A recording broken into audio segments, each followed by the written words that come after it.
20절에서 26절까지 7절 되겠습니다.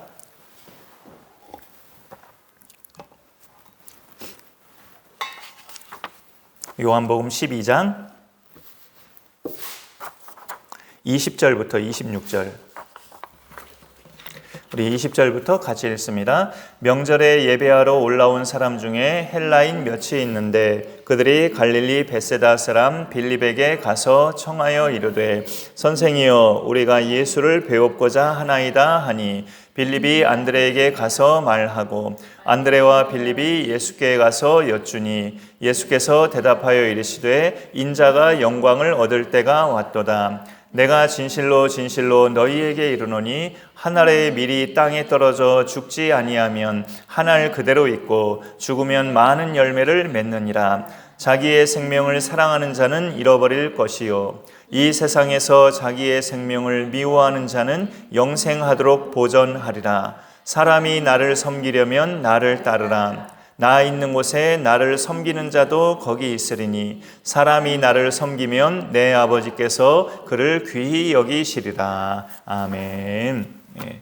사람들이 생각하는 영광은 저도 그렇지만 주로 큰 것, 그다음에 잘 되는 것, 높이 들림받는 것, 이것을 보통 이제 영광스러운 것들로 우리가 많이 생각하고 있습니다. 거기에다 이제 당장 그 눈에 보이는 것들, 그것이 이제 영광스러운 것들로 우리는 많이 인식을 하죠. 미랄도, 이 미랄이라는 것도 그냥 한 알보다 그냥 그게 가득 차 있는 수백 가마, 창고에 그게 수백 가마 가득 차 있을 때, 또는 수백만 평의 그 밀밭에서 이렇게 정말 아주 크게 풍작을 이루는 그런 밀 거두는 광경을 보았을 때, 그런 장면에서 보통 사람들은 어떤 가능성이나 가치 또 영광 이런 것들을 생각하지, 한 알 가지고 그렇게 뭐 가치나 어떤 귀함이나 영광스러운 일들을 사람들은 생각하지 않아요. 그런데 예수님은 밀알 하나에서 그 가치와 가능성, 심지어 영광까지 얻을 수 있다는 식으로 오늘 말씀하십니다. 오늘 24절에 보니까 내가 진실로 진실로 너희에게 이르노니 한 알의 밀이 땅에 떨어 죽지 아니하면 그대로 있지만 죽으면 많은 열매를 맺느니라. 한 알의 밀알도 죽으면 많은 열매를 맺는다고, 영광스러운 결과를 얻는다고 말씀하고 있어요. 세상의 눈으로 보면 그 밀알 하나가 무슨 그런 가치가 있고 영광이 있을까 생각하지만, 그 밀알 한 알도 생명이 있으면 충분히 가능성이 있죠. 그 안에 생명이 있기 때문에 땅에 심어져서 죽으면 그 한 알의 밀알이 이제 변형돼서 많은 열매를 맺기까지 시간이 걸리더라도 그런 결과가 주어지죠. 밀알 하나의 영광은 바로 이 말씀을 직접 하시는 예수님 자신의 모습과 같습니다. 예수님의 그 오늘 말씀 제목이 희생인데요. 예수님의 이 희생과 헌신을 통해서 얻어진 그 영광, 예수님 자신이 얻은 영광, 그리고 예수 믿는 사람들이 얻는 영광은 절대적으로 값진 거죠. 다른 영광하고 비교 따위가 안 되는 절대적인 값진 영광이에요. 우리는 하나님이 보실 때 그냥 이 인류 전체가 통째로 멸망당해도, 하나님이 그냥 지구 전체를 통째로 박살내셔도 아무 상관이 없을 대상이 우리 죄인들이에요. 그러나 예수님을 보내주셔서 그 예수께서 한 알의 밀알이 되심으로 그 사람들 중에 많은 영혼들이 멸망당하지 않고 영생을 얻는 그런 혜택을 누리게 됐습니다. 오늘 말씀에 보면 헬라인 몇 명이 예수님을 찾아와요. 예수님을 찾아오면서 이 당시 헬라 문명은, 헬라가 그리스죠. 그리스 문명은 타의 추종을 불허할 정도로 최고였어요. 당시에 이제 두 쌍벽을 이루는 문명이라면 로마 쪽하고 그 다음에 언어 쪽은 그리스 쪽이에요. 어떤 경제나 다른 눈에 보이는 윤곽은 로마가 굉장히 주도권을 가지고 강력했다면, 언어나 또 여러 가지 그 철학적인 그런 문명 쪽은 그리스, 헬라 쪽이었어요. 예수님이 사용하신, 인간으로 이 땅에 사셔서 살아가실 때 사용하신 언어가 어떤 언어였다고 생각하십니까? 얼핏 사람들이 생각할 때 이 신약성경 원어가 헬라어로 기록되어 있기 때문에 예수님은 이 땅에 사실 때 헬라어를 쓰셨구나, 이렇게 착각할 수 있어요. 근데 예수님이 쓰신 언어는 제가 신학교 다닐 때 배웠을 때 아람어였다고 그렇게 말을 합니다. 교수님들이. 그 아람어는 히브리어와 비슷한 언어예요. 예수님이 사용하신 언어는 아람어였는데 그 예수님의 복음 내용과 이후에 기록된 신약 성경은 헬라어로 기록됐단 말이에요. 그만큼 헬라 문명이 대단했음을 보여주는 건데 그런 자부심을 갖고 있는 헬라인도 예수님을 계속 보면서 궁금증이 생긴 거예요. 궁금증이. 예수님은 그 자기를 찾아온 헬라인에게 뭐가 영광인지를 알려주십니다. 어떤 게 영광인지를. 23절에 보면 예수께서 대답하여 이르시되 인자가 영광을 얻을 때가 왔도다. 이런 말씀을 하셔요. 요한복음은 이 12장이 딱 중간인데 요한복음은 중간쯤은 벌써 이제 공생의 마지막 부분이에요. 그 기도 내용이 굉장히 뒷부분에 많기 때문에 요한복음은 중간 부분이 벌써 예수님의 공생의 후반부입니다. 거의 끝자락이에요. 그러니까 그런 시점에서 인자가 영광을 얻을 때가 왔도다라는 이 말은 무슨 뜻이겠습니까? 십자가 죽음이 이제 곧 가까웠다라는 그런 뜻을 말씀하는 거죠. 눈으로 보기에 예수님이 영광을 얻으시는 때는 어떤 순간이 가장 잘 어울리는 순간일까요? 예수님이 영광을 얻으신다. 만인들 앞에서 예수님이 아주 찬란한 영광을 얻으신다. 그거는 어느 때가 가장 그렇게 어울릴까요? 이 땅을 심판하러 오시는 때예요. 이 땅을 심판으로 오시는 때.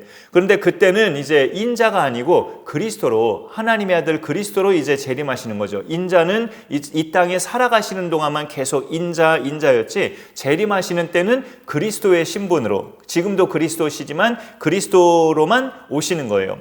그때는 그야말로 모든 사람이 예수님 앞에서 무릎 꿇고 각 사람마다 이 사람은 심판의 대상인지 아닌지 심판 여부를 결정짓는 그 순간이죠. 이 땅에서 그리스도인들이 그토록 전도해도 허무맹랑한 소리로만 듣고 예수님 안 믿던 그 많은 사람들도 주님이 오셔서 그 모습을 모두에게 보이시는 그 순간에는 사람들은 자기들이 그동안 들었던 복음이 모두 사실이었구나 라는 것을 알게 되는 거죠. 그때야말로 예수님이 영광을 받으시는 순간이 아닐까요? 그토록 허무맹랑한 소리로만 듣고 안 믿었던 그 사람들도 예수님을 친히 목격하는 그 순간이야말로 예수님이 봐라, 너희들이 그토록 안 믿었던 내가 너희들 앞에 왔다 하면서 그 순간이 영광을 얻는 순간이지 않을까? 저는 그렇게도 생각을 해봐요. 그런데 오늘 말씀에서 예수님은 어떤 순간이 자기가 영광을 얻는 순간이라고 말씀하시냐면 자기가 한 알의 밀알로 썩어져 죽는 순간, 그게 자신이 영광을 얻는 순간이라고 말씀하셔요. 우리를 위해서 십자가에서 희생되시는 그 순간이 자신이 영광을 얻는 때라고 예수님은 말씀하시는 거예요. 사실 지금 요때에 헬라인이 몇 사람들이 예수님을 찾아온 요때도 예수님은 꽤 명성이 있었어요. 명성이. 오늘날에는 명성이 있다는 걸 뭘로 많이 느낄까요? 방송국에 자주 나가는, 방송국에서 자주 부르는 그런 사람들 보면, 그래서 얼굴이 국민 전체에게 알려지는 사람이 있다면 야, 저 사람 명성이 대단하다, 그렇게 오늘날에는 인식을 할 거예요. 매스컴을 많이 타는 사람들. 그런데 이 당시 예수님도 그런 매스컴이 발달이 안 됐을 뿐이지 이방인들조차도 예수의 소문을 알 정도로 예수님의 명성은 대단했단 말이죠. 바리새인들이 몹시 떨떠름해할 만큼. 오늘 본문은 20절부터 읽었는데 여러분 그 성경에서 19절에 보시면 바리새인들이 서로 말하되 볼지어다 너희 하는 일이 쓸데없다. 보라 온 세상이 그를 따르는도다. 바리새인들이 이렇게 말하잖아요. 온 세상이 그를 따른다고, 예수님을 따른다고. 예수님의 명성이 지금 대단한 거예요. 바리새인들은 떨떠름해 죽을 지경이고, 그래서 명절에 헬라인들이, 그 이방인들이 예수님을 찾아올 만큼 명성이 그렇게 자자한 거죠. 도대체 저 사람은 누구일까? 궁금증을 가진 헬라인들이 예수님 만나고 싶어 할 정도로 예수님의 명성은 유대인들을 넘어서 이방인들에게까지 퍼진 겁니다. 그것을 예수님이 그냥 가만히 계속 누리셨다면 그것도 예수님으로서는 꽤 영광스러운 길을 걷는 건데, 그거는 아버지의 뜻이 아니죠. 이 땅에서 육신적으로 이 땅의 지상의 사람들로부터 계속 그렇게 명성이 자자하게 퍼져나가면서 그 순간의 영광을 계속 고수하는 것은 아버지의 뜻이 아니잖아요. 예수님은 그래서 과감하게 그 영광을 접으시고 십자가 지시는 것을 자신의 영광이라고 말씀하셔요. 그래서 25절에도 보면 25절에 자기의 생명을 사랑하는 자는 잃어버릴 것이요 이 세상에서 자기의 생명을 미워하는 자는 영생하도록 보전하리라. 역설적인 말씀을 우리에게 던지십니다. 이 말씀을 직접 실천하신 분이 바로 예수님이시죠. 자기를 찾아온 헬라인들에게 지금 하신 말씀이고 또 제자들과 오늘 우리에게 주시는 말씀이지만 예수님 자신이 이 말씀대로 직접 행하셨어요. 예수님이 자기 생명을 사랑하지 않고, 이 말은 자기를 지키려고 고집하지 않으셨다는 거죠. 자기 살려고 고집하지 않으셨잖아요. 예수님은 이 잔을 내게서 물러가게 하옵소서 기도하셨지만 아버지의 뜻대로 되기를 원하나이다라고 기도하셨잖아요. 자기 생명 지키려고 고집하지 않으셨어요. 우리를 위해서 기꺼이 내주심으로 오늘 우리는 어떻게 됐습니까? 영생을 얻는 하나님의 백성으로 살아가고 있습니다. 그런데 예수님이 자기 생명을 그렇게 사랑하지 않으심으로 예수님 자신도 어떻게 되셨습니까? 결국 부활의 영광을 누리셨죠. 부활의 영광과 하나님 아버지로부터 높임을 받는 승귀의 영광을 얻으셨어요. 빌립보서 2장에 자주 인용했지만 거기 내용 쭉 보면 죽기까지 복종하셨으니 곧 십자가에 죽으심이라. 이러므로 하나님이 그를 지극히 높여 모든 이름 위에 뛰어난 이름을 주사 모든 무릎을 예수의 이름에 꿇게 하시고 모든 입으로 예수 그리스도를 주라 시인하여 하나님 아버지께 영광을 돌리게 하셨느니라. 빌립보서 2장 5절 이하에 예수님이 높아지신 기사를 기록하고 있어요. 예수님이 자기 생명을 미워하신 것은 우리를 사랑하심으로, 우리를 살리기 위해서였지만 그렇게 하늘의 밀이 되어 땅에 떨어져 죽으심으로 예수님 본인도 찐 영광을 누리게 되신 거예요. 성경에서 말씀하는 여러분 죽어지는 것, 또 희생, 이런 의미는 예수님처럼 그리고 초대교회 순교자들처럼 실제로 죽는 것도 물론 포함되지만 내 자아가 죽는 것이 또 결정적으로 포함되죠. 성경에서 말씀하는 죽어져야 한다, 우리가 죄에 대해서는 죽어져야 한다, 또 희생이 되어야 된다 하는 그 의미 속에는 내 자아가 죽어지는 것도 포함이 됩니다. 사람이면 누구나 갖고 있는 자기 중심적인 생각과 행동, 이것이 죽어짐을 그렇게 희생에는 포함을 하는 거죠. 내가 불쾌하지 않아야 행복한 거고, 내가 손해보지 않아야 행복한 거고, 나한테 괘씸하게 대하지 않아야 나에게 잘해주는 사람이고, 이런 본성적인 이기심을 부정하고 다른 사람들을 살리고자 나 자신을 희생하는 것. 그래서 예수님은 제자들에게 공관복음서마다 기록해서 그렇게 말씀하고 있잖아요. 누구든지 나를 따라오려거든 자기를 부인하고 날마다 자기 십자가를 지고 나를 따를 것이니라. 그러나 그렇게 따르는 것이 하늘의 밀이 땅에 떨어져 죽는 것이고 그렇게 되면 많은 열매를 얻는다고. 그리고 25절 끝에 그게 영생하도록 보전하는 길이라고 이렇게 말씀합니다. 오늘 수요 예배 말씀 제목이 희생인데요. 인간 세계에서 희생의 대표자들을 든다면 누구일까요? 인간 세계에서 희생의 대표자들. 내일이 어버이날이잖아요. 자식을 낳고 키우시는 부모님들이 인간 세계에서 대표적인 희생자들이죠. 자기를 위해서라면 쓰지 않아도 자식을 위해서라면 가진 돈만 다 쓰는 것 정도가 아니라 빚을 내서라도 해결해 주는 존재가 부모죠. 그게 말하자면 또 희생이잖아요. 그런데 우리를 낳아주신 육신의 부모님을 잘 섬기는 것도 예수님을 잘 따르는 비결 중에 하나라고 성경은 가르쳐 주고 있어요. 오늘 제일 마지막 절에 보면 사람이 나를 섬기려면 나를 따르라. 나 있는 곳에 나를 섬기는 자도 거기 있으리니 사람이 나를 섬기면 내 아버지께서 그를 귀히 여기시리라 말씀하고 있어요. 우리가 지금은 이제 하늘로 승천하셔서 육안으로 눈에 보이지도 않는 예수님을 어떻게 섬기는 걸까요, 우리가? 예수님이 남기신 말씀대로 살아가는 것이 예수님을 섬기는 거잖아요. 그 예수님이 남기신 말씀 중에는 그가 십자가에서 다 이루었다라고 말씀하신 그 계명들, 그 계명들도 우리가 지켜야 할 그런 순종의 모습이죠. 그게 예수님을 따르는 거고, 예수님이 다 이루었다라고 말씀하신 계명이 바로 대표적으로 10계명인데 그 안에 보면 네 부모를 공경하라 라는 말씀이 있어요. 우리가 그렇게 계명대로 살아가는 것이 예수님을 따르는 것이고 예수님을 섬기는 것이라고 우리는 유추해서 깨달아 알 수 있습니다. 부모는 자식이 나아갈 길이 막히면 자기가 엎드러져서 길을 만들더라도 자식을 나아가게 하는 존재가, 그런 희생자가 부모예요. 스위스의 종교개혁자, 이분은 아마 일반 그리스도인들에게 루터나 칼빈처럼 유명하지 않을지 모르겠어요. 독일 하면 루터, 또 이렇게 프랑스 하면 칼빈, 그 다음에 스위스의 종교개혁자 또 한 사람이 쯔빙글리가 있어요. 그 쯔빙글리가 어느 날 산길에서 염소 2마리가 마주 선 것을 봤어요. 그 염소 2마리가 왜 마주 섰냐면 한 염소는 산 위에서 밑으로 내려가려고, 한 염소는 또 산 밑에서 위로 올라가려고 그렇게 각각 길을 가다가 서로 마주쳤어요. 왜 마주쳐서 자기 길을 못 가냐면 그 길이 폭이 아주 좁았어요. 폭이 아주 좁아가지고 이 염소들이 서로 비껴서 갈 줄 몰라가지고 그 좁은 길에서 서로 염소가 맞대응하면서 약 2마리 염소가 서로를 쳐다보기만 하는 겁니다. 그럴 때 이 쯔빙글리가 놀라운 것을 봤어요. 그 중에 산 위로 올라가던 한 염소가 그 길바닥에 누워버리는 거예요. 그 2마리 염소가 처음에 계속 안 비켜 이런 식으로 쳐다보다가 그 중에 위로 올라가려던 염소가 자기가 길바닥에 누워버립니다. 그랬더니 내려가는 염소가 그 누워버린 염소를 밟고 내려가는 거예요.